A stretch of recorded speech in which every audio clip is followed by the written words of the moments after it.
The moldy sandwich landed on Marcus Reynolds's first-class tray with deliberate contempt, as Claire Wilson's lips curled into a satisfied smirk. The distinguished CEO watched her performance with measured calm, his finger discreetly activating the airline surveillance system he had commissioned as part owner of Elite Airways. Behind the curtain, Claire's whispered slurs about how these people didn't belong in first class recorded perfectly, each word cementing her fate, while Marcus documented the treatment with patient precision. His calculated silence as he pressed the call button again carried more threat than any confrontation could. Not anger, but quiet resolve that would transform this ordinary flight into the most devastating miscalculation of Claire's career. Before we go any further, comment where in the world you are watching from and make sure to subscribe. Marcus Reynolds adjusted his custom-tailored suit jacket as he settled into Seat 2A of Elite Airways Flight 347 to San Francisco. The supple leather first-class seat embraced him with the familiar comfort he had come to expect from his frequent travels. A small luxury he allowed himself after 20 years of building Reynolds Technologies from the ground up. As other passengers boarded the aircraft, Marcus pulled out his tablet and opened an email containing the quarterly performance reports for Elite Airways, the airline he partially owned through a silent investment partnership he had established 3 years prior. "Good afternoon," a flight attendant greeted the silver-haired gentleman across the aisle, her voice warm and inviting. "Welcome aboard, Mr. Whitman. May I offer you a glass of our signature champagne before takeoff?" Marcus observed the interaction from his peripheral vision while continuing to review the impressive revenue figures on his screen. Elite Airways had experienced a 15% growth in the premium travel segment under his strategic guidance, though few employees knew of his involvement beyond the boardroom.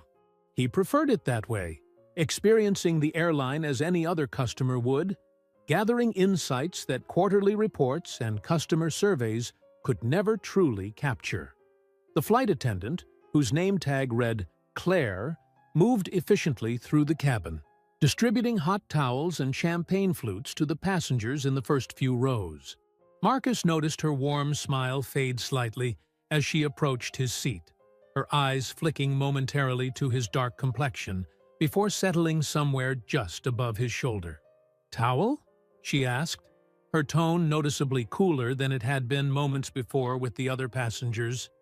"Yes, thank you," Marcus replied with the practiced ease of someone accustomed to such subtle shifts in treatment.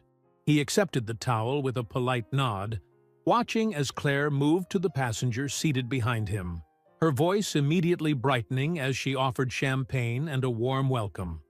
Marcus returned his attention to his tablet, swiping to review the customer satisfaction metrics he had personally championed as vital indicators of the airline's performance. The irony wasn't lost on him as he waited for his own pre-departure beverage, the one he had specifically ordered when booking his ticket, just as he always did. 10 minutes passed. The remaining first-class passengers received their drinks, including a middle-aged couple who boarded after Marcus and were now sipping from crystal flutes filled with bubbling champagne. Marcus closed his tablet and pressed the call button, his finger lingering momentarily as he considered whether this small battle was worth fighting. With a silent exhale, he pressed it firmly. Claire returned, her expression tight. "Yes, sir?" "I believe I'm still waiting for my pre-departure beverage," Marcus said, his voice measured and professional. "I pre-ordered the Macallan 18 when I booked my ticket." "Oh," Claire responded, her eyes darting toward the galley. "I'm not seeing that in our system. We're actually running low on premium beverages for this flight. I can offer you orange juice or water if you'd prefer." Marcus glanced past her shoulder, noting the fully stocked bar cart being prepared for service. "That's unusual. I received a confirmation email specifically mentioning my beverage preference." He pulled up the email on his tablet and displayed it to Claire. "Perhaps you could double-check?" "Sir, as I mentioned, we have limited stock today," Claire replied, her tone growing increasingly dismissive. "The system sometimes overbooks certain items. I'll bring you some orange juice." Before Marcus could respond, Claire had already turned away, leaving him watching as she whispered something to another flight attendant who glanced in his direction with a barely concealed smirk. Marcus took a deep breath and returned to his tablet, opening the communication app he used to stay in touch with his executive assistant, Jessica. He typed a brief message, "Experiencing some interesting service discrepancies on Elite Flight 347. Might be nothing, but make a note to discuss with Diane in HR when I return." The captain's voice came over the intercom, announcing their imminent departure and thanking passengers for choosing Elite Airways. Marcus returned his seat to the upright position and stowed his tablet, watching as Claire distributed warm mixed nuts to the passengers around him. When she reached his row, she placed a small packet of pretzels on his tray table, the kind typically served in economy class, before continuing her rounds. Marcus examined the sealed package with a clinical detachment that belied the slow burn of realization forming in his gut. This wasn't merely poor service or an oversight. The pattern was becoming unmistakable. As the plane began to taxi toward the runway, Marcus reopened his messaging app and sent Jessica another text. "On second thought, please contact Diane immediately. I want to know if there have been any other service complaints filed by minority passengers in first class over the past quarter. And remind me, when did we install the cabin surveillance system in the premium cabins?" The response came quickly. "System went live 3 months ago across the entire fleet. All footage stored for 30 days. Should I be concerned?" Marcus watched as Claire and another flight attendant disappeared behind the galley curtain, their hushed laughter drifting back to the cabin. "Not yet," he typed, "but stay close to your phone. I may need you to make some calls before we land." The aircraft accelerated down the runway, and Marcus felt the familiar pressure against his chest as they ascended into the clouds. What should have been the beginning of a peaceful 6-hour flight was quickly transforming into something else entirely. A test of patience, professionalism, and principles that would have consequences far beyond this journey from New York to San Francisco. The seatbelt sign dimmed with a soft chime as the aircraft reached cruising altitude, prompting the cabin crew to begin their service preparations. Marcus Reynolds closed his eyes briefly, recalling the board meeting just 3 years ago when he had proposed a substantial investment in Elite Airways. His fellow board members at Reynolds Technologies had questioned the wisdom of diversifying into air travel, but Marcus had seen an opportunity to transform an industry plagued by declining service standards and increasing customer dissatisfaction. The silent partnership had been strategic, allowing him to observe operations honestly while implementing changes from within the boardroom. Jessica's response illuminated his tablet screen.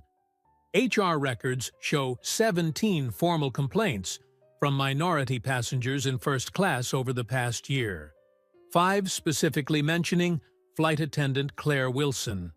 3 were dismissed for insufficient evidence, and 2 resulted in customer vouchers, but no disciplinary action. Surveillance system is fully operational on your aircraft. Diane is standing by for your call. Marcus acknowledged the message with a quick tap, feeling a familiar weight settle across his shoulders. The burden of proof always seemed heavier for some than others. He tucked the tablet into his jacket pocket as Claire approached with the meal cart, her practiced smile reappearing as she served the passenger across the aisle. "Mr. Whitman, we have your special order ready. The seared salmon with truffle risotto and a glass of the Montrachet you requested." "Chef's compliments," she said, carefully arranging the white china plate before the silver-haired gentleman. The aroma of the gourmet meal wafted through the cabin as Claire continued serving each passenger with attentive care. Marcus watched the ritual unfold, noting how she leaned in to explain the wine pairing to a young couple, how she remembered another passenger's preference for extra bread. When she finally reached his seat, Claire's demeanor shifted subtly as she placed a covered plate before him without meeting his eyes. "Your meal," she stated flatly, already turning away. Marcus lifted the dome to find a dry sandwich on visibly stale bread, a small cup of lukewarm apple juice placed beside it. The contrast between his meal and those around him was stark enough to draw curious glances from nearby passengers. "Excuse me," Marcus called, his voice calm but firm enough to halt Claire's retreat. "I believe there's been a mistake with my meal. I pre-ordered the chef's special when I booked this flight." Claire turned back, her expression carefully neutral. "I'm sorry, sir, but we don't have any record of that order. We're serving what's available." "That's interesting," Marcus replied, retrieving his phone to display his confirmation email. "Because I have the confirmation right here, along with your system's acknowledgement of my dietary preferences and meal selection." Claire barely glanced at the screen. "As I explained earlier about your beverage, our system sometimes overbooks certain items. There simply isn't enough of the premium meal service to go around today." A passenger seated across the aisle, Whitman, looked up from his salmon, fork suspended mid-air as he followed the exchange with thinly veiled interest. Marcus noticed but maintained his focus on Claire. "I see plenty of premium meals being served," he observed, gesturing discreetly to the surrounding passengers. "Perhaps you could explain why I'm the only one in first class receiving what appears to be an economy meal?" Claire's smile tightened. "Sir, we have to prioritize certain guests based on status and loyalty program standing. I assure you, this is standard procedure." "I'm a Platinum Elite member," Marcus stated evenly. "I've flown over 200,000 miles with this airline in the past year alone."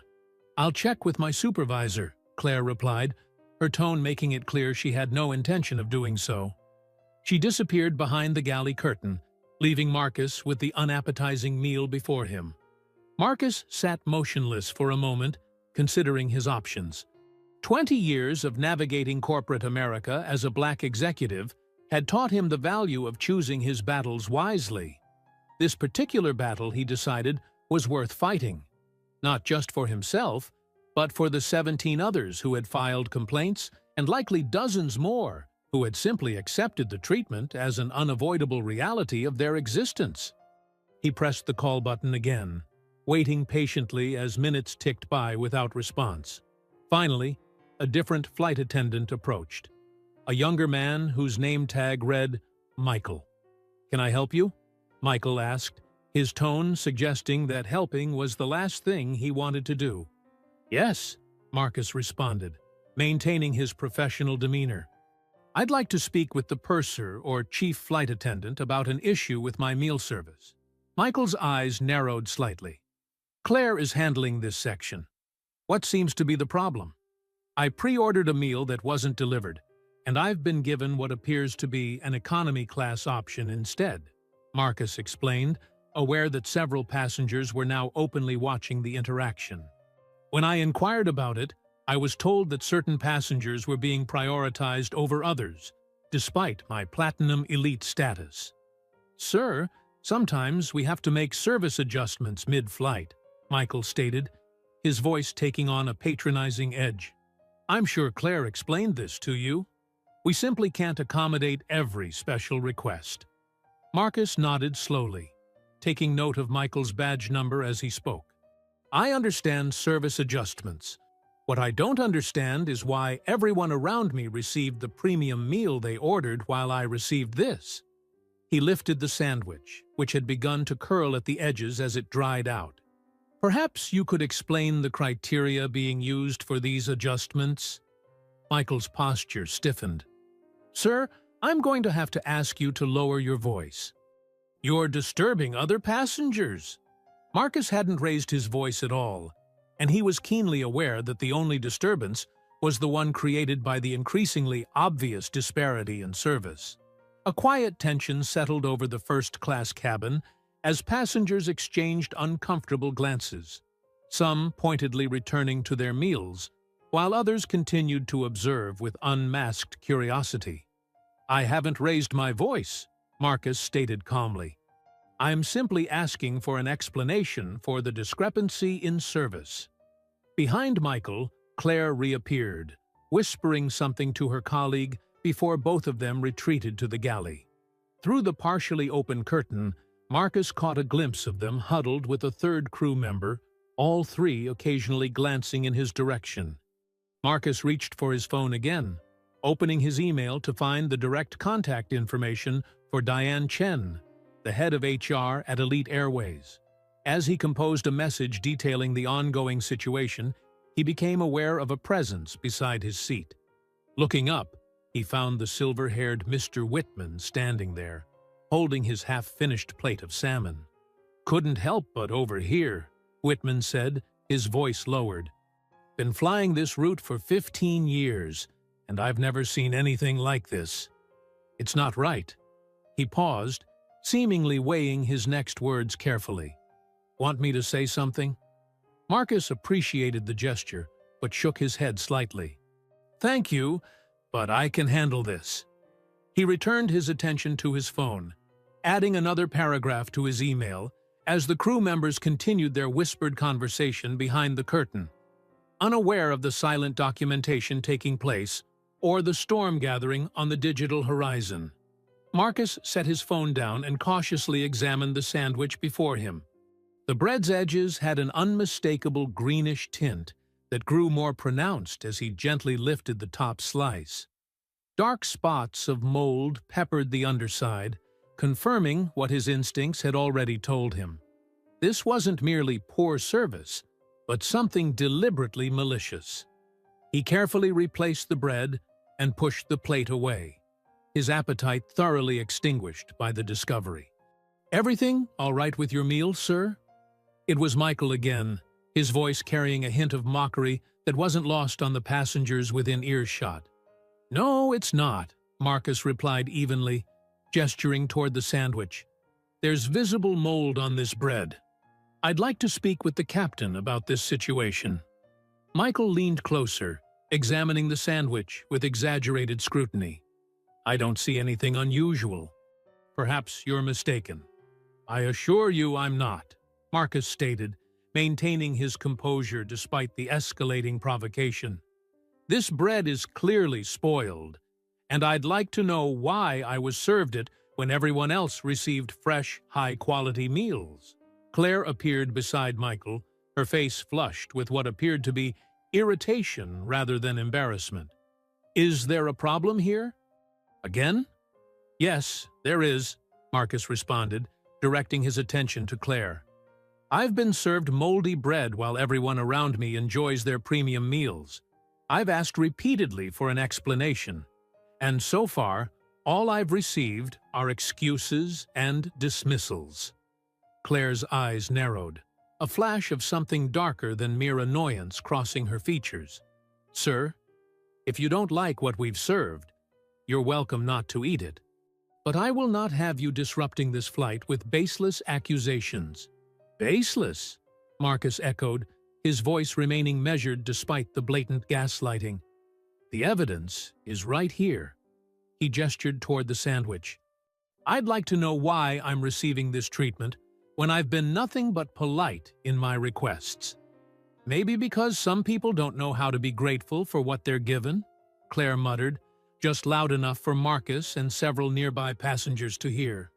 "Always wanting special treatment." The comment hung in the air, its implications unmistakable. An uncomfortable silence descended over the first-class cabin as passengers shifted in their seats, some pretending not to hear, while others exchanged knowing glances. Marcus felt his pulse quicken, but years of navigating similar situations had taught him that losing composure would only reinforce the stereotypes people like Claire clearly held. "I don't want special treatment," Marcus clarified, his voice firm but still controlled. "I simply want equal treatment. The same meal options, the same service, and the same respect afforded to every other passenger who paid for a first-class ticket." Claire's demeanor shifted, her professional mask slipping further as she leaned closer to Marcus, lowering her voice. "Listen, I don't know how you got into this cabin, but we both know you don't belong here. So why don't you just sit quietly and be thankful you're not back in economy where— Claire!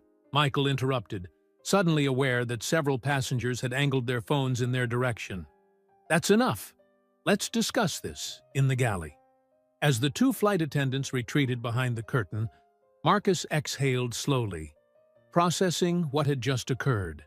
The woman's prejudice had finally surfaced explicitly, confirming what her actions had already suggested. Marcus reached for his phone again, this time opening the Elite Airways Executive app, a secure platform accessible only to senior management and major stakeholders. With a few taps, he accessed the live feed from the cabin surveillance system, confirming that cameras were indeed recording. Behind the galley curtain, raised voices carried into the cabin despite attempts to keep the conversation private. I cannot believe these people. Claire's voice emerged clearly in a momentary lull of the aircraft's ambient noise. He probably used points or some diversity program to get up here. Did you see how he was dressed? Acting like he owns the place. Marcus's finger hovered over the messaging icon, considering whether to alert Diane immediately or to let the situation unfold further.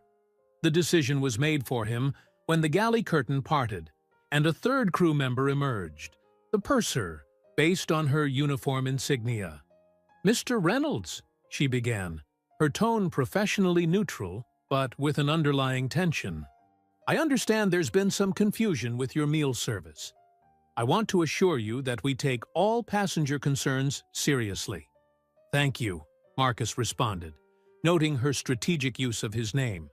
Clearly, someone had finally checked the passenger manifest. "As I explained to your colleagues, I pre-ordered a meal that wasn't delivered, and instead received food that appears to be spoiled."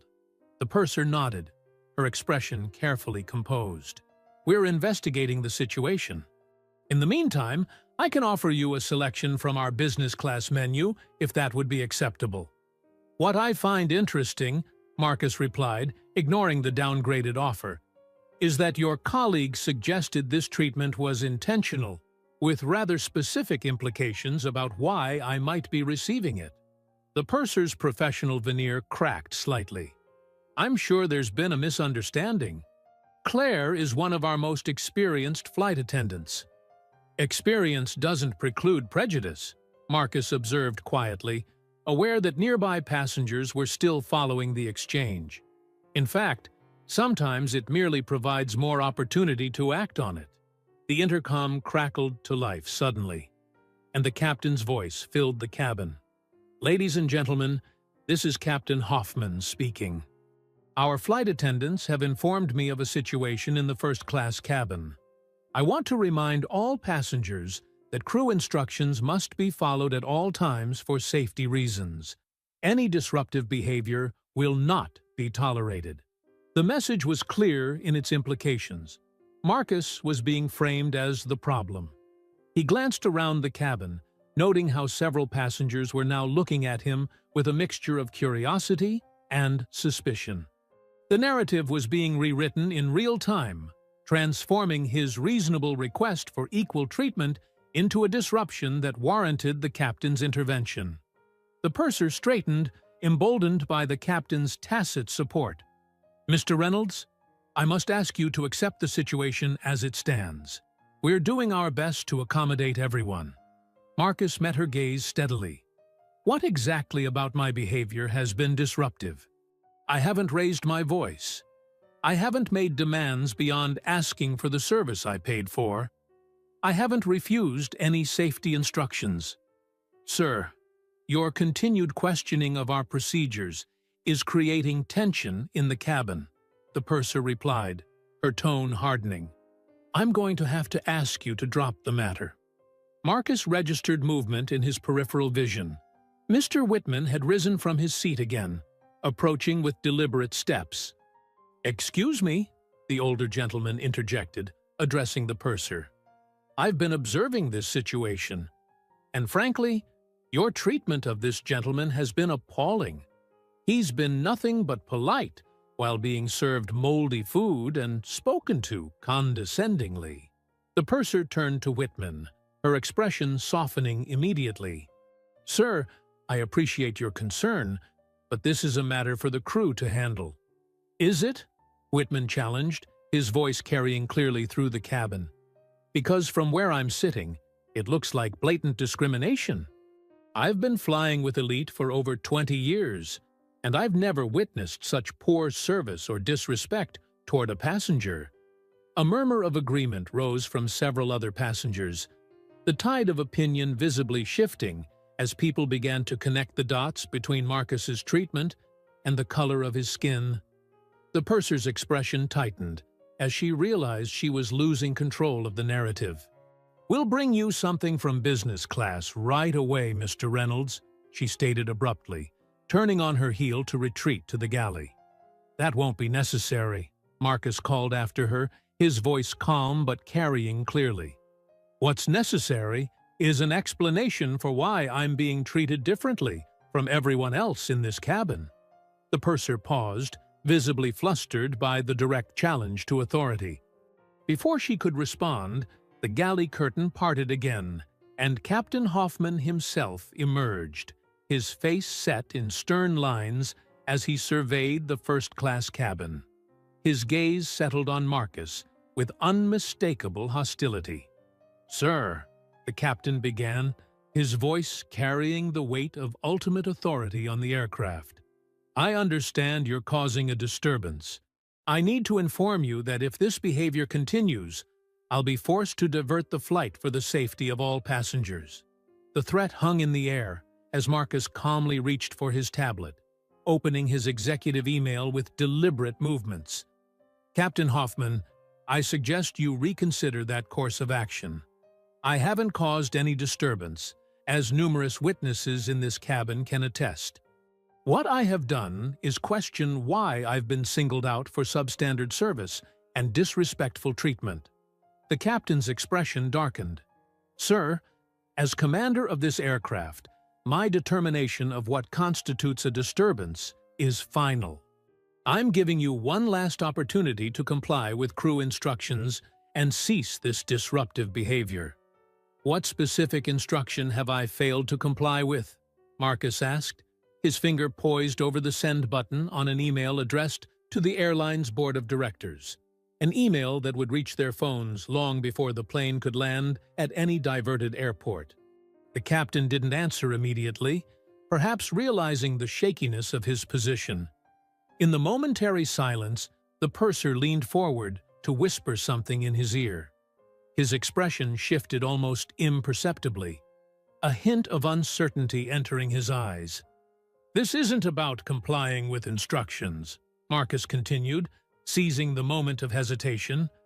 "This is about being treated with basic dignity and receiving the service that every passenger in this cabin has paid for. The only disruption has been created by your crew's discriminatory actions." A tension headache began to form at Marcus's temples as he maintained eye contact with the captain, neither man willing to back down in what had transformed from a simple service issue into a pivotal moment of principle. Behind them, the cabin had fallen completely silent, the collective attention of every passenger fixed on the confrontation unfolding before them. The captain's authoritative presence loomed over Marcus as the standoff continued, every passenger in the cabin now fully engaged in the unfolding drama. Time seemed to slow as Marcus weighed his options, his mind racing through potential outcomes with the strategic precision that had guided his business decisions for decades.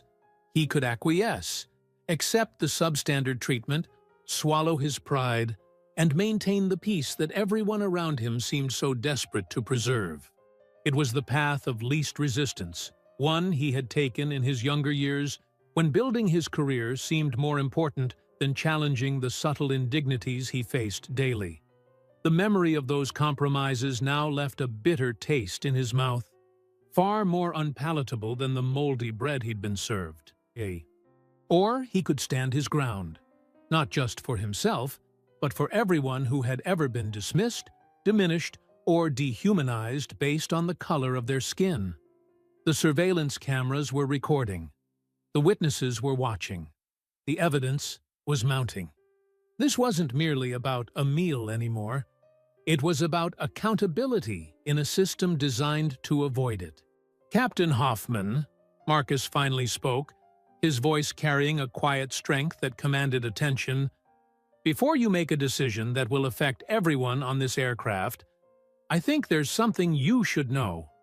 "I've made my decision," the captain interrupted, his jaw tight with barely contained anger.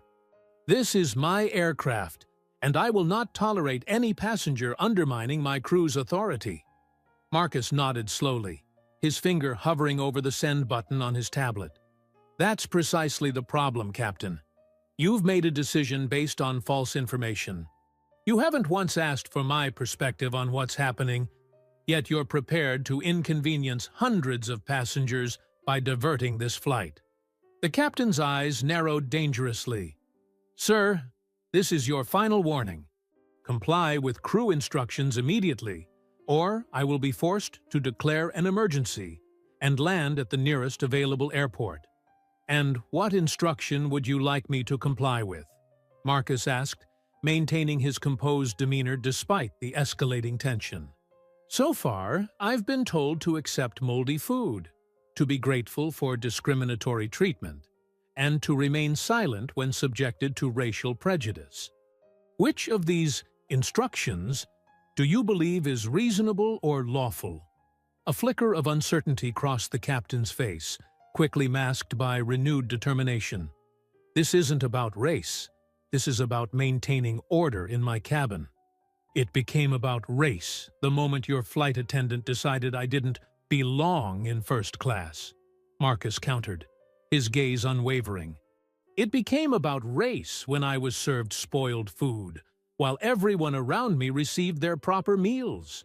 It became about race when your crew member made explicit comments about my presence here."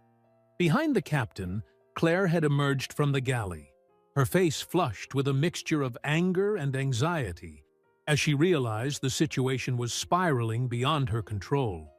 "Captain, perhaps we should—" "Mr. Reynolds is correct. Mr. Mirt." Whitman's voice cut through the tension, drawing all eyes to the silver-haired passenger who had risen to stand beside Marcus. "I witnessed the entire interaction, as did several others in this cabin. Your flight attendant made explicitly racist remarks and deliberately served this gentleman spoiled food. If you divert this flight, you'll be doing so solely to punish a passenger for calmly asking to be treated with basic human dignity." Murmurs of agreement rippled through the cabin as other passengers began to voice their support. A woman across the aisle held up her phone. "I've recorded parts of this interaction. The flight attendant clearly said he doesn't belong in first class, despite his platinum status." Captain Hoffman's authority was visibly eroding as the collective witness of the cabin united against the narrative he had been fed. His gaze darted between the passengers, the growing chorus of dissent undermining his position with each passing moment. "Captain," Marcus said, his tone deliberate, "I'm giving you an opportunity to handle this situation professionally.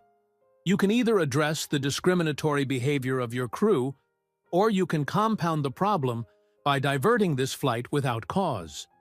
A decision that will have consequences far beyond today." The implication hung in the air, unspoken but clear. The captain's jaw worked silently as he processed his increasingly limited options. Behind him, Claire disappeared back behind the galley curtain, the sound of urgent whispers carrying faintly into the cabin. Marcus maintained his steady gaze on the captain, allowing the weight of the moment to settle between them. The confrontation had reached its tipping point. Retreating now would only embolden the behavior he had witnessed, not just on this flight, but throughout the airline he partially owned. The responsibility to act weighed heavily on his shoulders, a burden he had carried throughout his career as he navigated spaces never designed with people like him in mind. With deliberate calmness, Marcus pressed send on the email he had composed to the board of directors.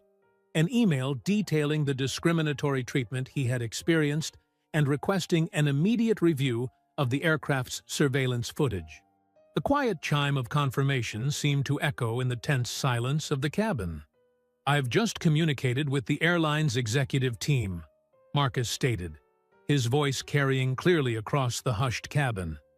"I've requested that they review the surveillance footage from this flight, which I believe will provide conclusive evidence of the treatment I've received. I have also asked them to prepare for the possibility that you might divert this flight without legitimate cause." The captain's expression darkened at the direct challenge to his authority. "Surveillance footage? There are no cameras in this cabin." "Actually, Captain Hoffman, there are," Marcus corrected him, his tone matter-of-fact.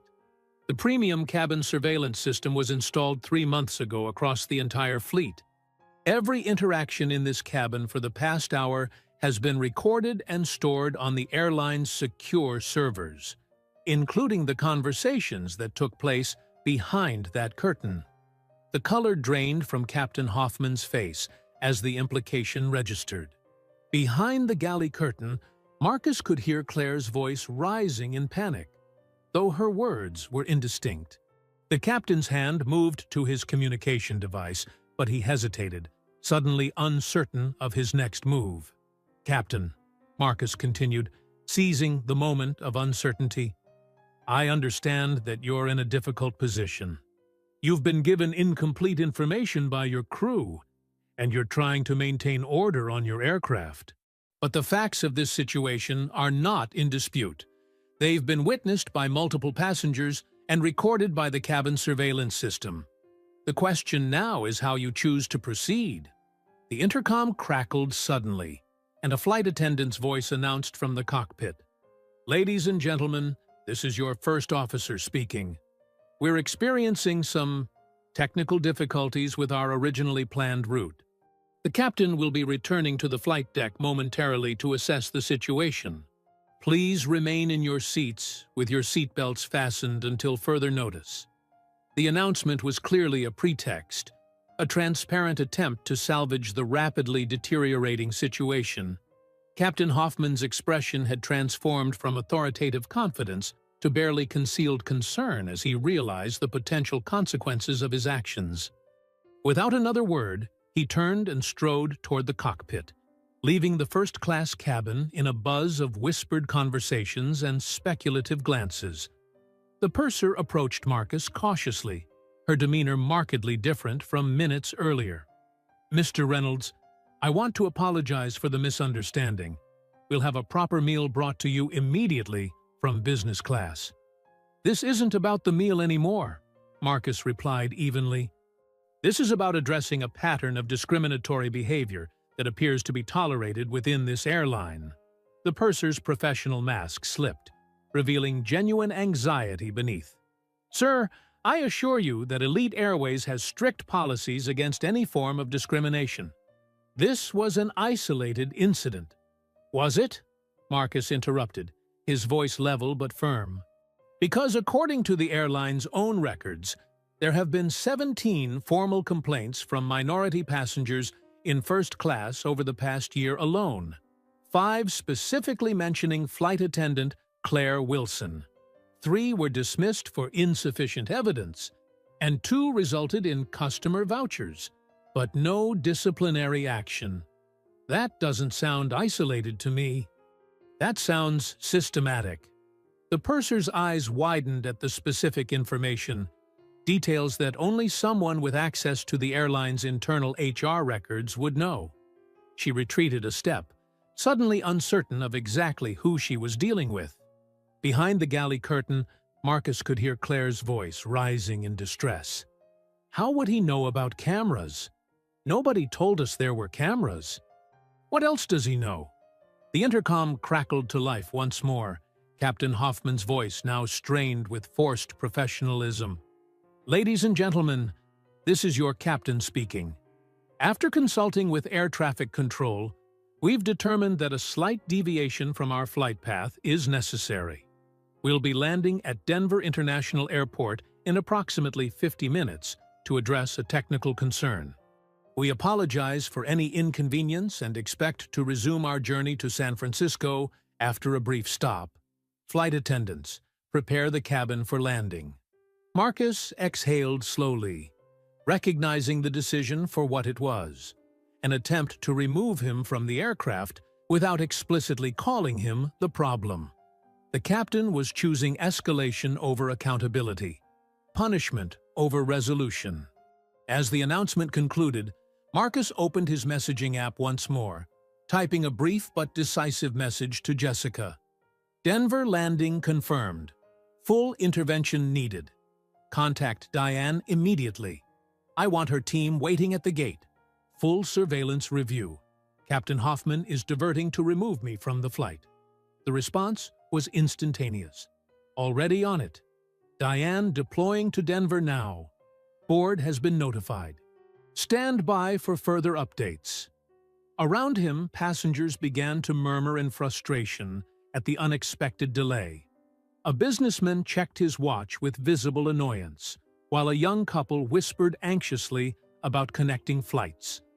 The ripple effects of the discrimination Marcus had experienced were now spreading throughout the aircraft, affecting every passenger's journey, a microcosm of how unchecked prejudice inevitably damages the whole, not just its intended target.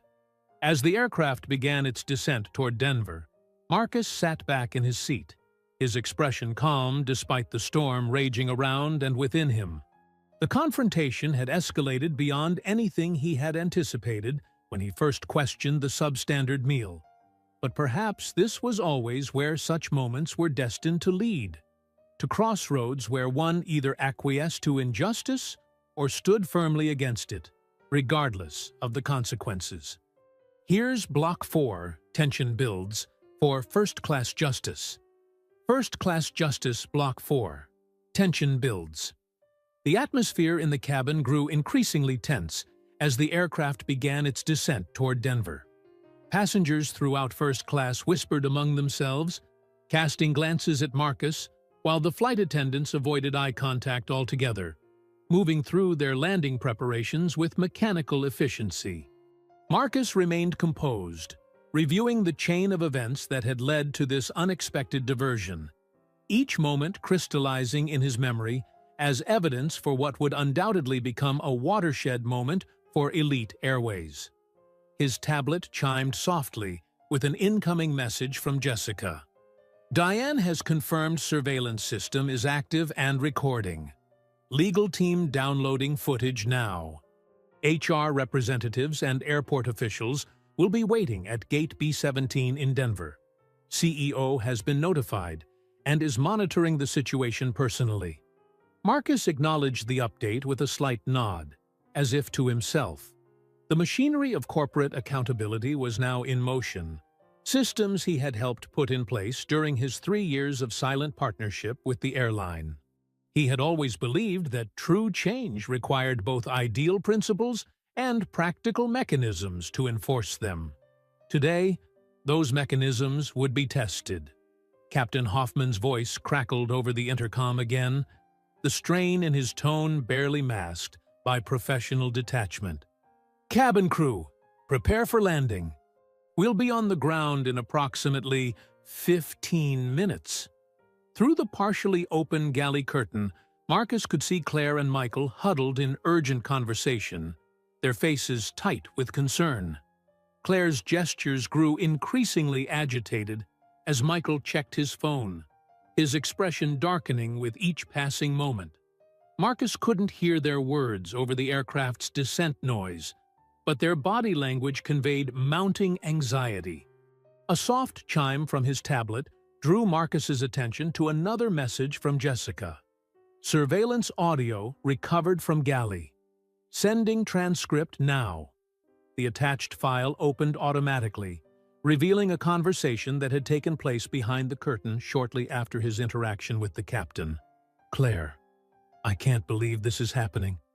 Who does he think he is? Michael. I told you we should have just given him the regular meal. Claire. Why? So he can come up here and act like he owns the place? These people need to learn their place. Michael.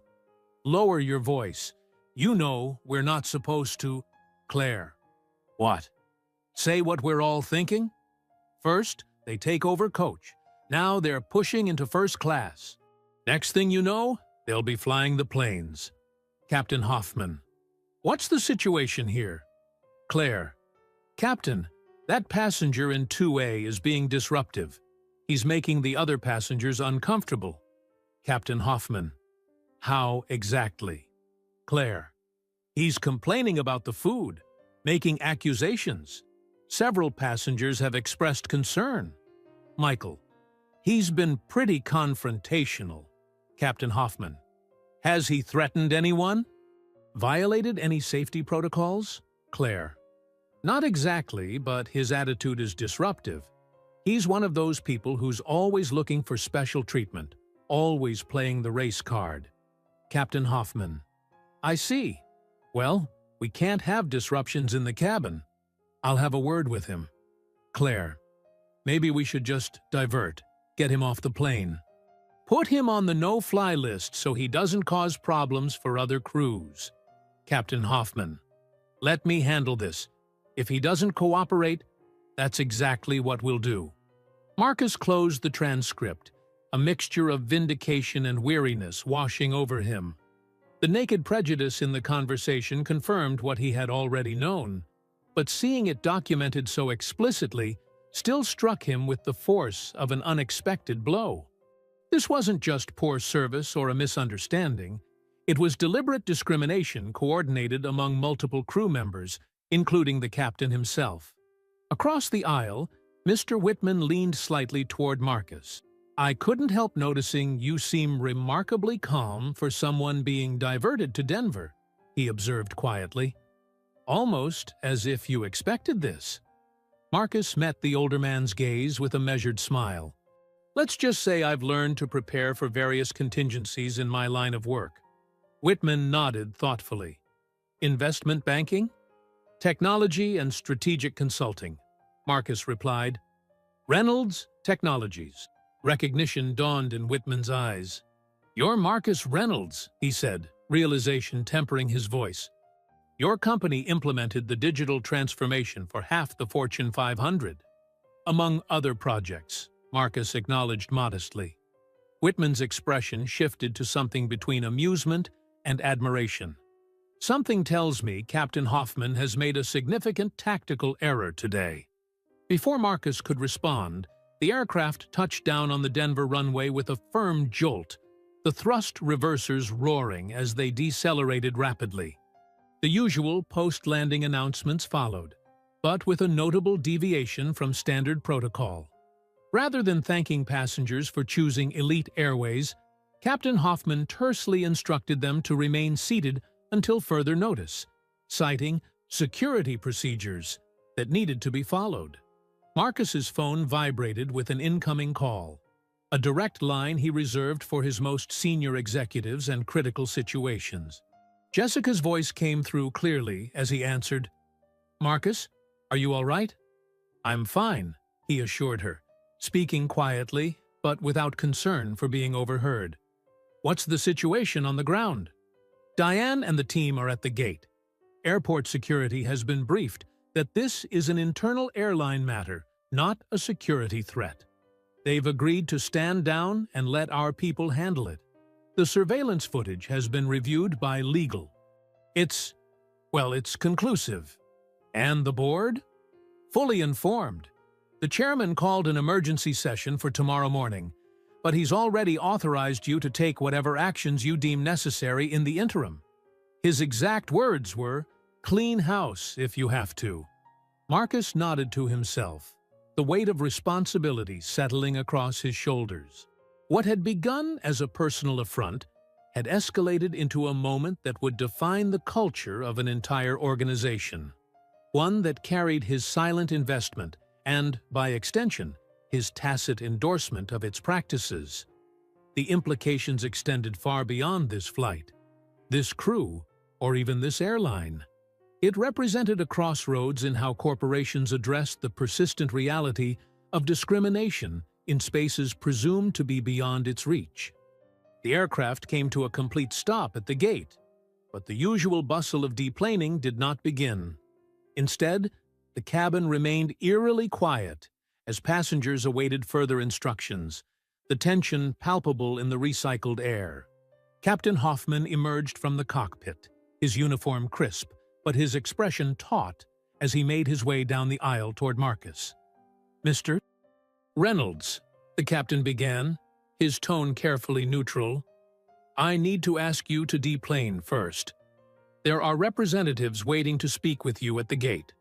Marcus met the captain's gaze steadily. "I'm aware of that, Captain Hoffman. But before I leave this aircraft, I'd like to understand precisely why we've been diverted. For the record."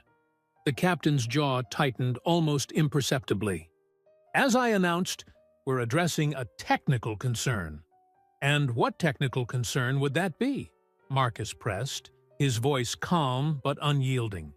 "Something that developed suddenly after I questioned your crew's discriminatory behavior?"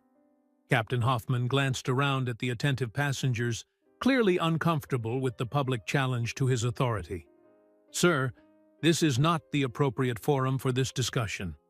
If you have concerns about your treatment, customer service representatives will be happy to address them at the gate." "I think this is precisely the appropriate forum," Marcus countered, gesturing to the cabin around them. "These passengers have had their travel plans disrupted. They deserve to know why. Was there actually a technical issue with this aircraft, Captain Hoffman? Or was this diversion your attempt to remove a passenger who dared to question being served moldy food and subjected to racial slurs?" The question hung in the air, direct and uncompromising. Several passengers leaned forward in their seats, equally interested in the captain's response. The moment stretched as Hoffman visibly calculated his options, none of them appealing. "I made the decision based on the information available to me at the time," he finally stated, his words carefully chosen to admit nothing while conceding nothing. "And what information was that, specifically?" Marcus continued, undeterred by the evasion. "That a first-class passenger calmly requested equal treatment? Or was it the information shared by your flight attendant that I didn't belong in this cabin because of the color of my skin?" A murmur rippled through the cabin as passengers reacted to the explicit naming of what many had already perceived. Captain Hoffman's face flushed with a mixture of anger and embarrassment, his authority crumbling under the weight of his own actions exposed to public scrutiny. "This conversation is over," he declared abruptly. "Security will escort you from the aircraft." As if on cue, the cabin door opened. But rather than the airport security Hoffman had clearly expected, a woman in a tailored suit stepped aboard, flanked by two men in Elite Airways executive uniforms. Marcus recognized Diane Chen immediately, the head of HR, moving purposefully down the aisle toward them. "Captain Hoffman," she began, her voice professional but cooling several degrees as she addressed him, "there will be no need for security. Mr. Reynolds is not being removed from this flight." Confusion washed over the captain's face. "Ma'am, I've made the determination that—" "Your determination has been overruled," Diane interrupted crisply, turning to acknowledge Marcus with a respectful nod. "Mr. Reynolds, on behalf of Elite Airways, I want to extend our sincerest apologies for what you've experienced today. The behavior exhibited by certain crew members is completely unacceptable and contrary to our core values." The captain's expression cycled rapidly through disbelief, anger, and dawning comprehension as he processed the implications of Diane's presence and her deferential treatment of the passenger he had been attempting to remove. "Ms. Chen, with all due respect, I am the commander of this aircraft, and—" "Not anymore, Captain," one of the executive officers interjected, his tone leaving no room for argument. "You and your crew are being removed from duty pending a full investigation. A replacement crew is already boarding through the rear entrance. They will complete this flight to San Francisco once this matter is resolved." The captain's face paled, as the full gravity of the situation finally registered. His gaze shifted to Marcus, reassessing the passenger he had dismissed so easily, struggling to reconcile his presence with the corporate response now unfolding. "Who exactly are you?" he asked, his voice barely audible. Marcus met his gaze evenly, years of navigating subtle and overt discrimination having prepared him for this moment of reckoning. "Someone who believed your airline could do better," he replied simply. "Someone who still does." The first-class cabin had fallen completely silent, passengers frozen in their seats as they witnessed the dramatic reversal of fortune playing out before them. Captain Hoffman stood rigid, his authority stripped away in full view of the entire cabin, while Claire and Michael hovered uncertainly at the edge of the galley, their expressions cycling between defiance and dismay as Diane Chen continued addressing the situation with clinical efficiency. "Ms. Wilson, Mr. Barton," Diane called to the flight attendants, her tone firm but controlled. "Please gather your personal belongings and prepare to deplane immediately. Your credentials have been temporarily suspended pending a full investigation into today's events." Claire stepped forward, indignation overriding her shock. "This is ridiculous. We haven't done anything wrong. That passenger was being difficult and making unreasonable demands. The captain made the call to divert for everyone's safety." Diane's expression remained impassive as she held up her tablet, displaying what was clearly surveillance footage from the cabin. "Ms. Wilson, we have complete audio and video documentation of every interaction that occurred on this flight, including your conversations behind the galley curtain.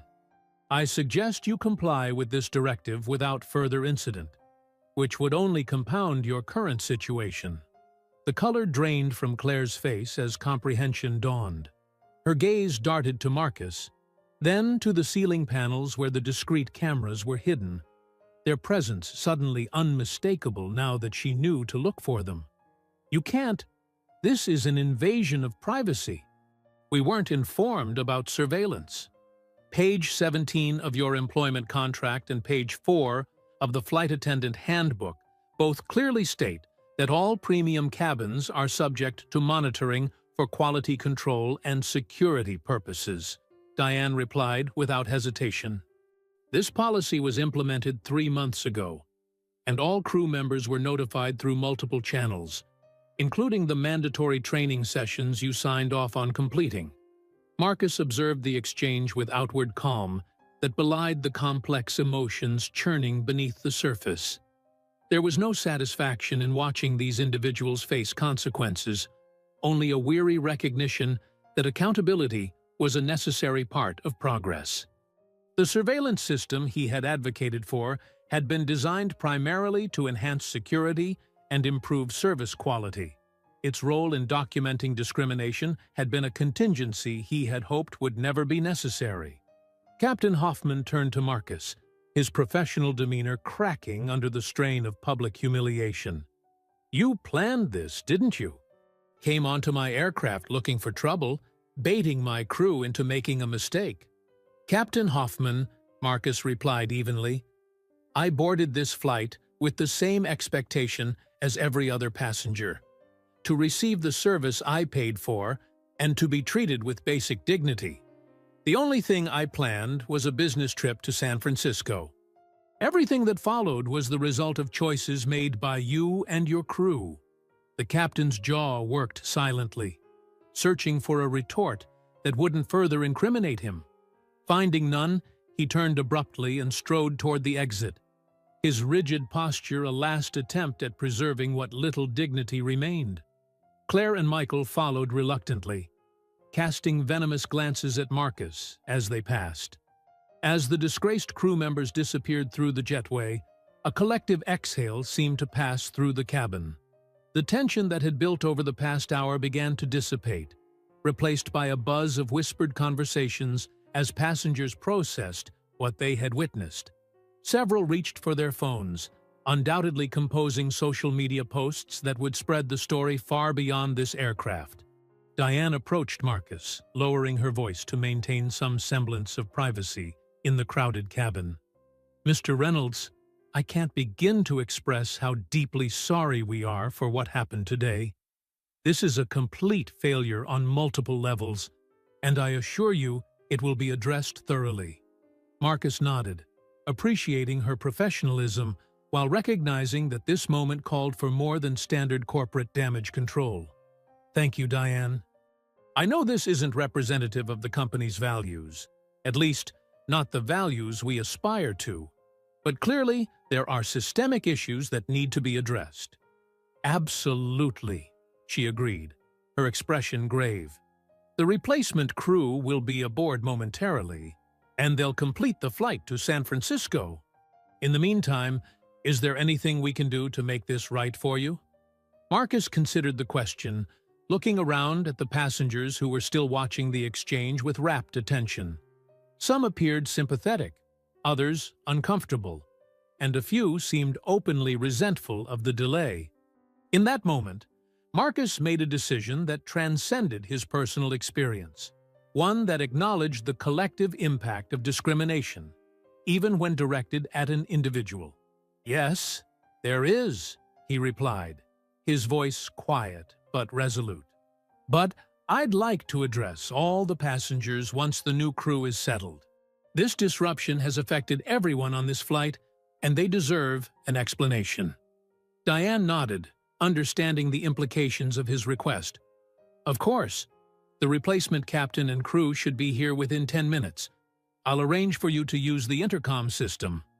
As Diane stepped away to coordinate with the ground staff, Marcus's phone vibrated with another message from Jessica. "Board chairman wants to speak with you urgently." Media already picking up chatter about an Elite Airways flight diversion involving discrimination. "How do you want to handle this?" Marcus typed a quick response. "Tell the chairman I'll call once we're airborne again. As for media, no comment until I've addressed the passengers and we've gathered all the facts. Have legal prepare a statement emphasizing our commitment to addressing the incident transparently and comprehensively. This isn't just about damage control, it's an opportunity for meaningful change." He'd barely sent the message when another notification appeared, a news alert mentioning Elite Airways, and an unscheduled landing following allegations of discriminatory treatment. The digital age meant that even events unfolding at 30,000 feet couldn't remain isolated for long. By the time they reached San Francisco, this incident would likely be making headlines across the country. Mr. Whitman leaned across the aisle again, his expression thoughtful. "Quite a turn of events," he observed quietly. "I've been flying this airline for 20 years and never imagined I'd witness something like this. Part owner, I'm guessing?" Marcus smiled slightly, appreciating the older man's perceptiveness. "Silent partner. I prefer to experience the airline as a regular passenger. It provides insights you can't get from quarterly reports and customer satisfaction surveys." Whitman nodded appreciatively. "Smart approach, though I imagine today's insights weren't what you had in mind." "No," Marcus agreed, his expression sobering. "But perhaps they were necessary. Some problems remain invisible until they're experienced firsthand."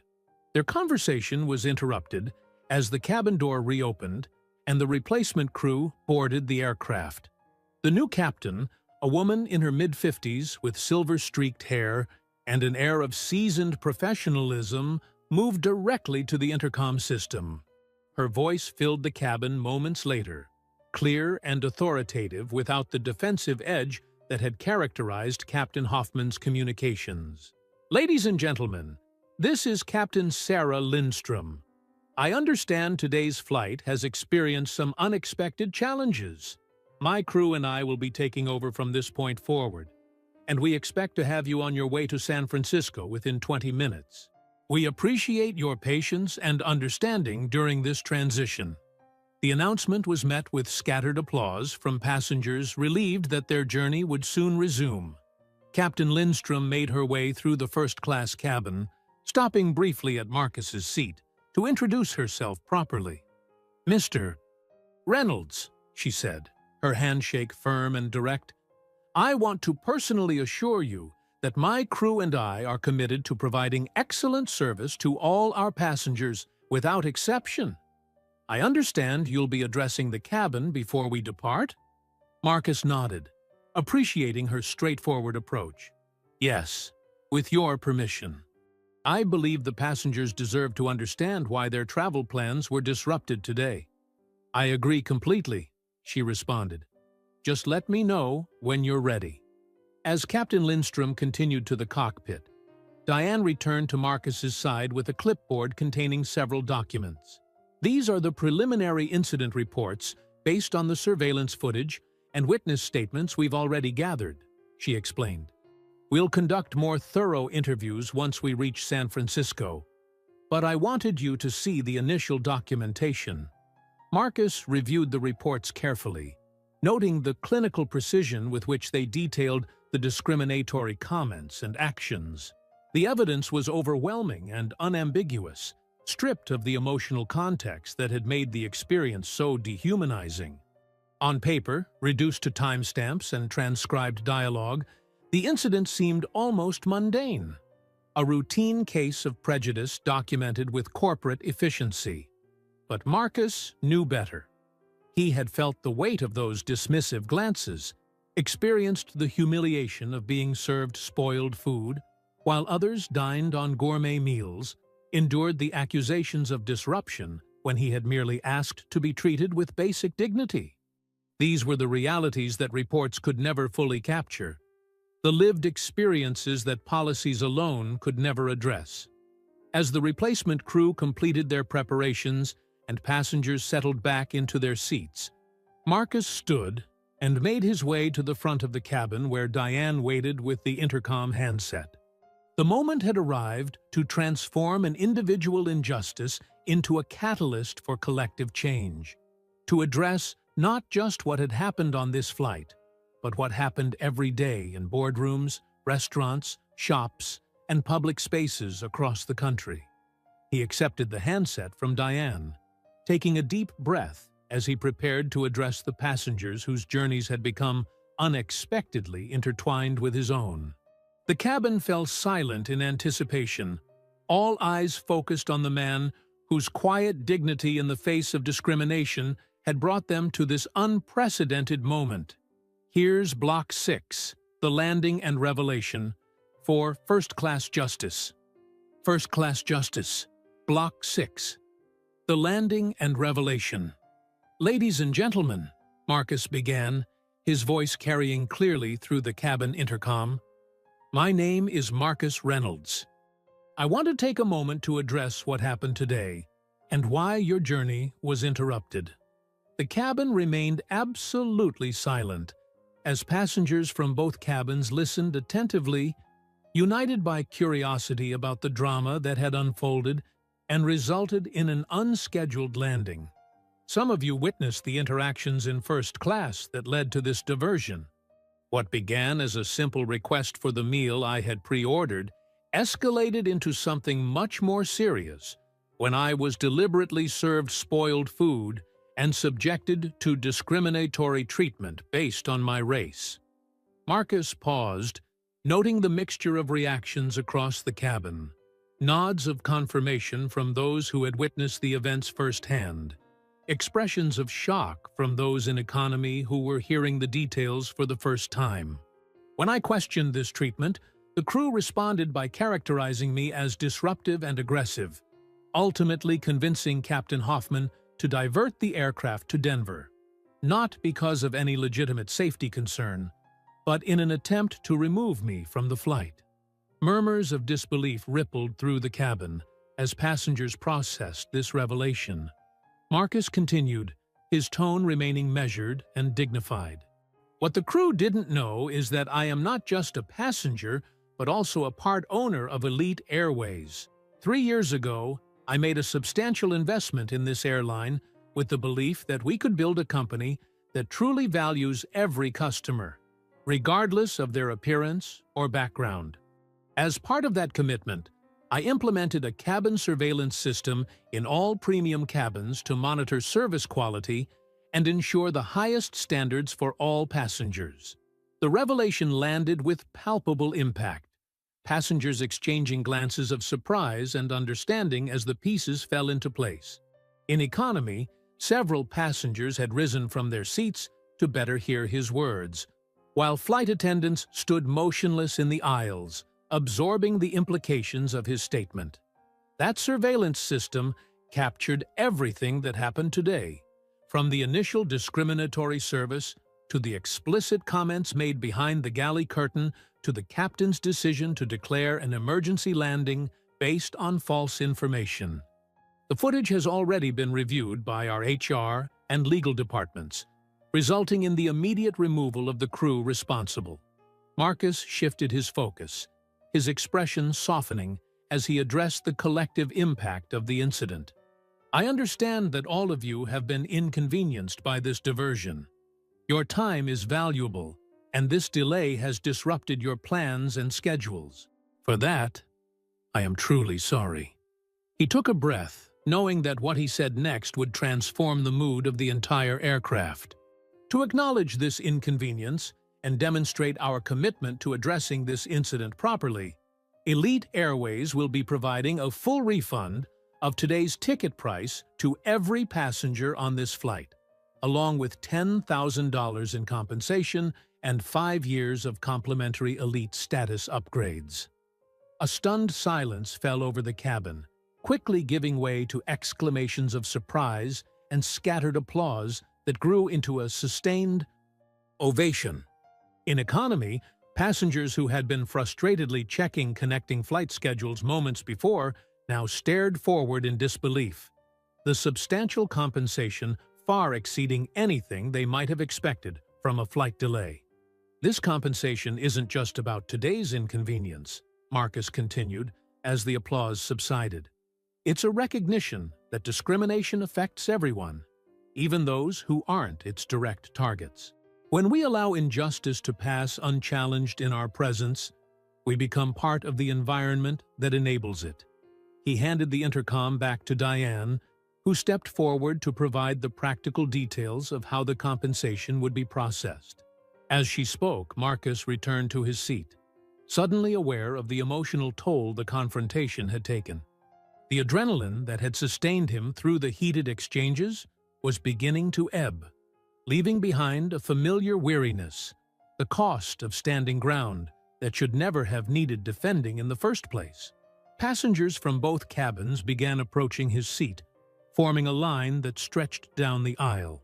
Some simply wanted to shake his hand, others to share their own experiences with discrimination, and many to express admiration for how he had handled the situation. A young black woman from economy leaned in to whisper, "Thank you for not letting it slide. Most of us can't afford to fight back like that."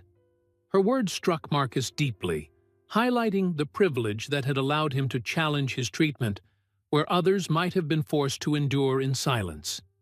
His position and resources had given him leverage that many lacked, a reality that reinforced his responsibility to use that advantage for systemic change rather than merely personal vindication. As the last passengers returned to their seats and the aircraft prepared for takeoff, Mr. Whitman settled back beside Marcus, his expression thoughtful. "Quite a statement you made there, with both words and actions." Marcus nodded, glancing out the window as the Denver landscape began to recede beneath them. It seemed appropriate. Some lessons need to be expensive to be remembered. $10,000 per passenger is more than expensive, Whitman observed. That's a corporate statement, if I ever saw one. The money isn't the point, Marcus replied quietly.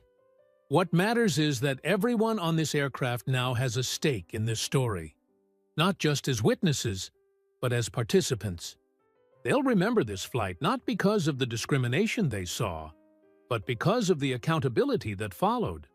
Whitman considered this, nodding slowly. You're playing a longer game than just addressing one incident. I have to, Marcus said, watching the clouds envelop the aircraft as they climbed toward cruising altitude. Because this was never just about one flight, one crew, or one airline. It's about challenging the assumption that certain spaces aren't meant for people who look like me, and the casual cruelty that enforces those boundaries.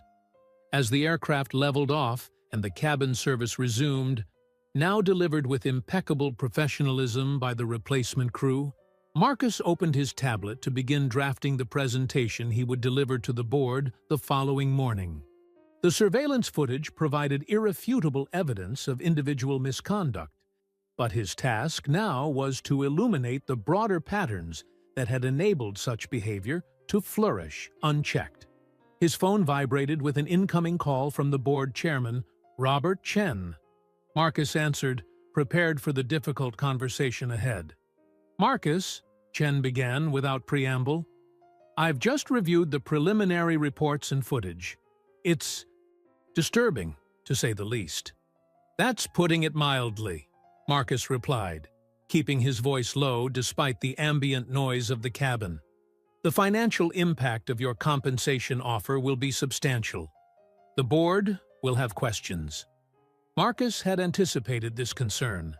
The financial cost of allowing this culture to persist would be far greater in the long run.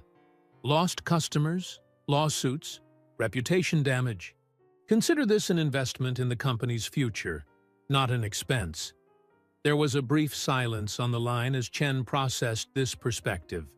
"You've never been one to make impulsive decisions, so I trust your judgment here. But what happens next? This incident will be headline news by morning. That's precisely why our response needs to be equally newsworthy," Marcus explained. "I'm preparing a comprehensive proposal for systemic reforms throughout the airline. New training protocols, accountability mechanisms, and revised hiring practices. I'll present it to the board tomorrow morning." "Some members will resist," Chen warned. "They'll argue this was an isolated incident, not a systemic issue." "Then I'll show them the data," Marcus countered firmly. 17 formal complaints from minority passengers in first class over the past year, most dismissed without proper investigation. That's not isolated. That's a pattern.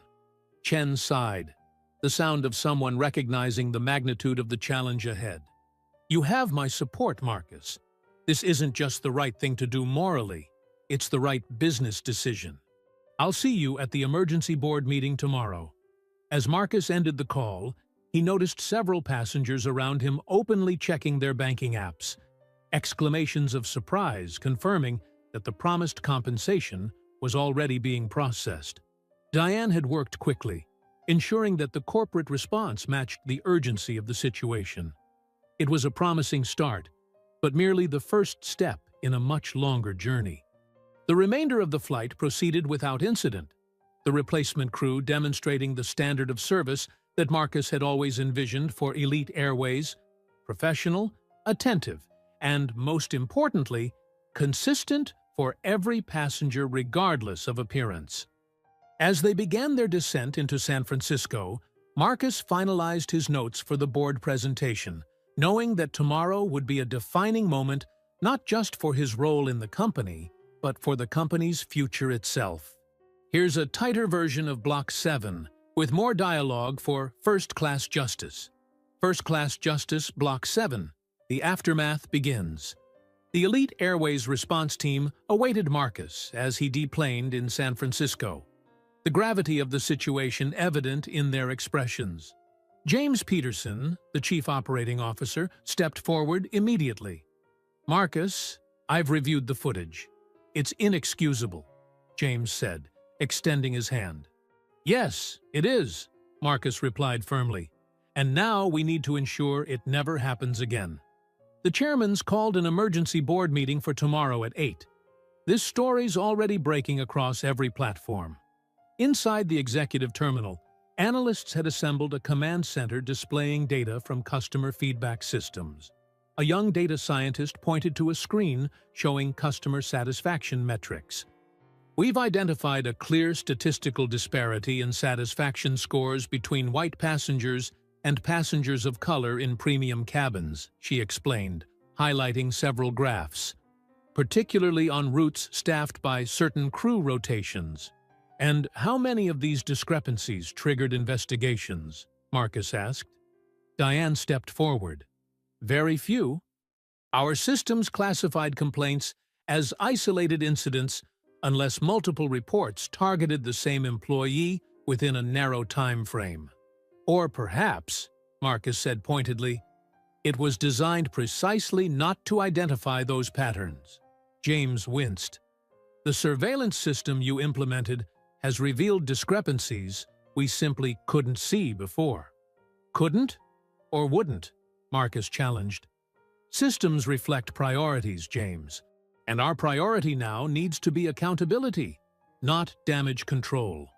Which is why I've already initiated a comprehensive audit of all discrimination complaints received over the past 5 years, Diane interjected, including those dismissed at intake. A notification appeared on the main screen showing statements from Claire and Captain Hoffman claiming misunderstanding and suggesting Marcus had leveraged his position for retribution. The lead counsel approached, tablet in hand. The compensation package is making headlines, $10 million total. The board will have questions. They can question the cost of addressing this incident, Marcus replied, or they can consider the much higher cost of ignoring it. Marcus stepped away to call Jessica in New York. The footage has been completely backed up, right? He asked.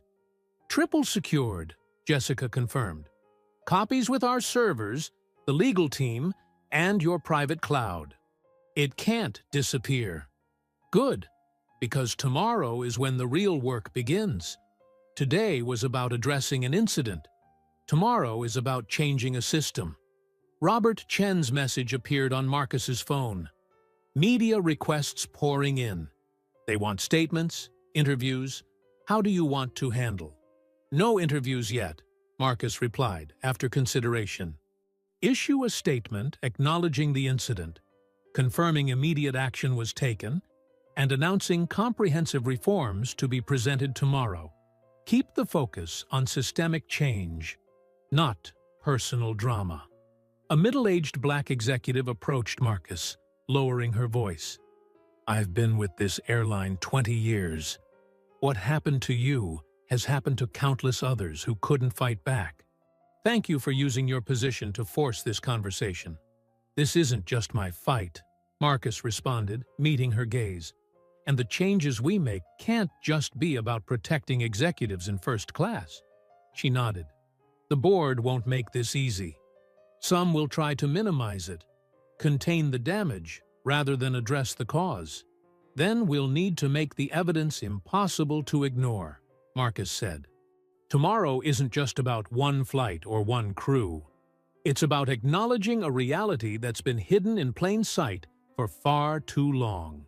As the response team continued their preparations, Marcus surveyed the command center with its screens displaying social media reactions, news coverage, and internal data. The incident had forced a long overdue reckoning, but the fact that it had required such dramatic circumstances to prompt action was itself an indictment of how deeply entrenched the problems were. James, Marcus called across the room, I want to see complete service records for every crew member who received discrimination complaints in the past 5 years. And I want to know exactly how those complaints were handled, who reviewed them, and what actions were taken. That's hundreds of files, James protested. Then we better get started, Marcus replied without hesitation. Because tomorrow, the board gets every single one. The Elite Airways boardroom fell silent as Marcus concluded his presentation. The evidence of systemic discrimination laid bare before the assembled executives. The surveillance footage from the flight played one final time on the main screen. Claire's contemptuous expression, Captain Hoffman's baseless accusations, and the explicit racial comments captured behind the galley curtain. Gentlemen, ladies, Marcus said, his voice steady as he surveyed the board members' reactions. What we witnessed wasn't an isolated incident, but a manifestation of deeper cultural problems within our organization. The audit has identified 78 similar complaints that were dismissed without proper investigation over the past 3 years. Charles Whitfield, a senior board member with 30 years in the industry, leaned forward with a skeptical expression. While I agree the behavior was inexcusable, isn't the $10 million compensation package excessive? We're talking about poor service, not physical harm. It wasn't just poor service, Marcus countered firmly.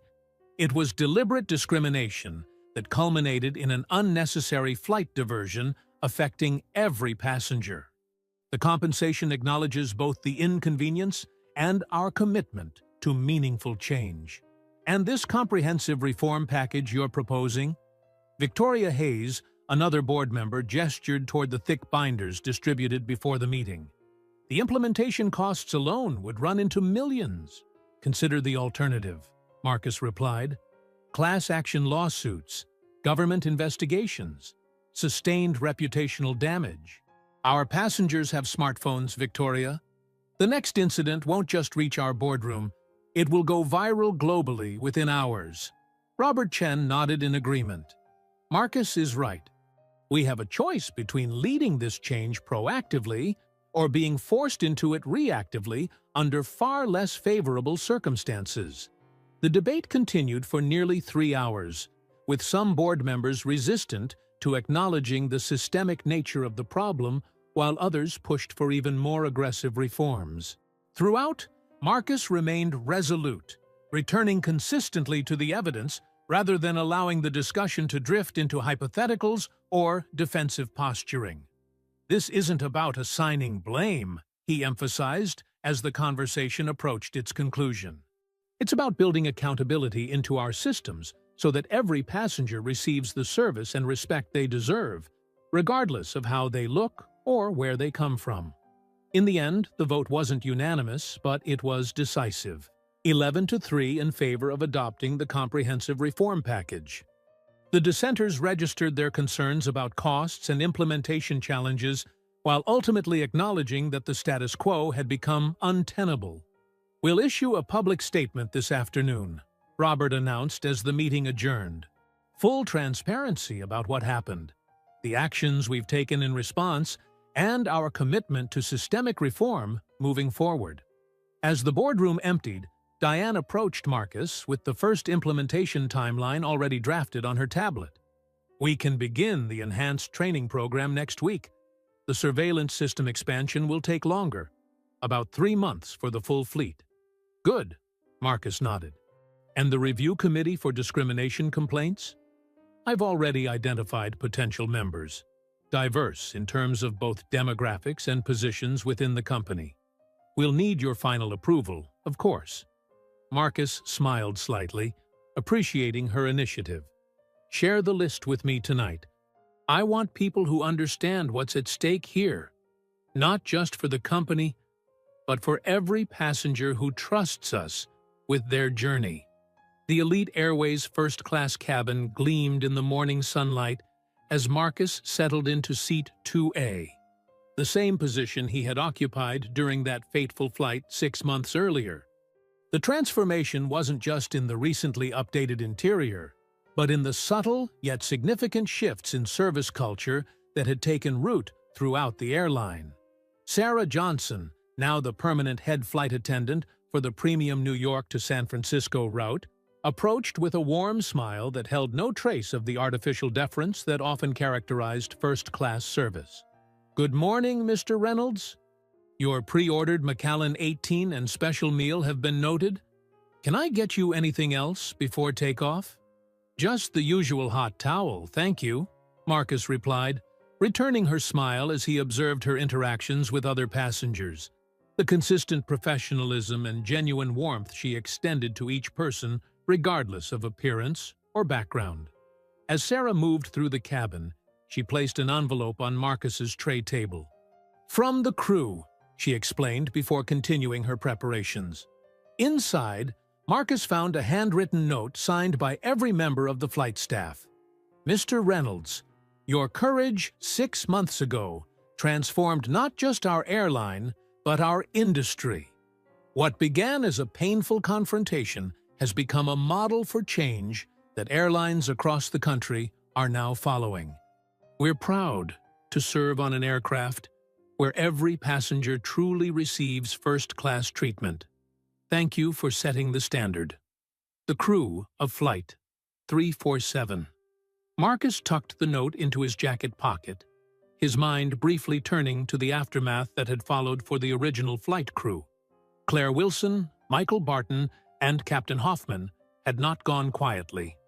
As expected, they had attempted to fight their terminations through their union representatives, claiming they were being scapegoated for what they persistently characterized as a misunderstanding. Their efforts collapsed, however, when the full surveillance footage was shared during the arbitration hearings. The explicit racial comments captured behind the galley curtain, combined with the evidence of deliberately serving spoiled food, left no room for plausible deniability. All three were permanently dismissed from Elite Airways, with the incident documented in their employment records. But the consequences hadn't ended there. The Federal Aviation Administration had launched its own investigation into Captain Hoffman's decision to divert the aircraft without legitimate safety concerns, ultimately suspending his commercial pilot's license for 6 months. More significantly, the incident had been added to airline training programs nationwide as a case study in how bias could compromise flight safety and operational decisions. Claire Wilson had attempted to give interviews portraying herself as a victim of cancel culture, but found little sympathy even among typically receptive media outlets once the surveillance footage became public. The last Marcus had heard, she was working at a regional airline, relegated to short-haul economy routes and subject to enhanced supervision. The most meaningful outcome, though, hadn't been the punitive measures but the structural reforms they had catalyzed. The comprehensive training program implemented across Elite Airways had now been adopted by 3 other major carriers. The Diverse Review Committee for Discrimination Complaints had proven so effective that it had been expanded to address other passenger service issues. And the surveillance system, now present in both premium and economy cabins, served as both deterrent and documentation, ensuring that future incidents couldn't be dismissed as mere misunderstandings. As the aircraft began its taxi toward the runway, Marcus opened his tablet to review the quarterly performance reports. Elite Airways premium bookings had increased, despite industry analysts' predictions that the publicized incident would damage the brand.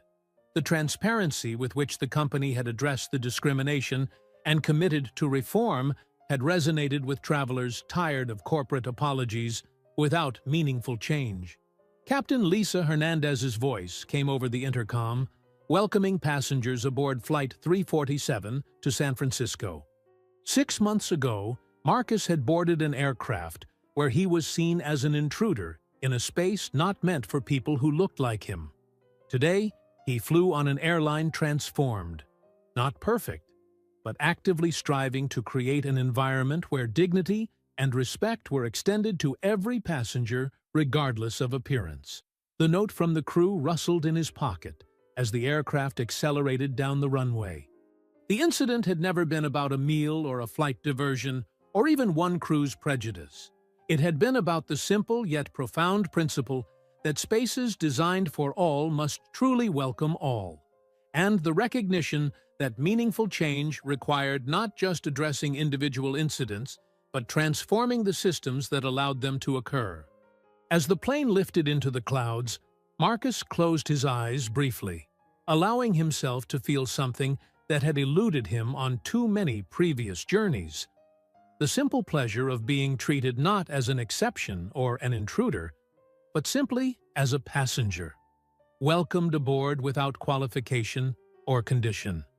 I hope you enjoyed that story. Please share it with your friends and subscribe so that you do not miss out on the next one. In the meantime, I have handpicked 2 stories for you that I think you will enjoy. Have a great day.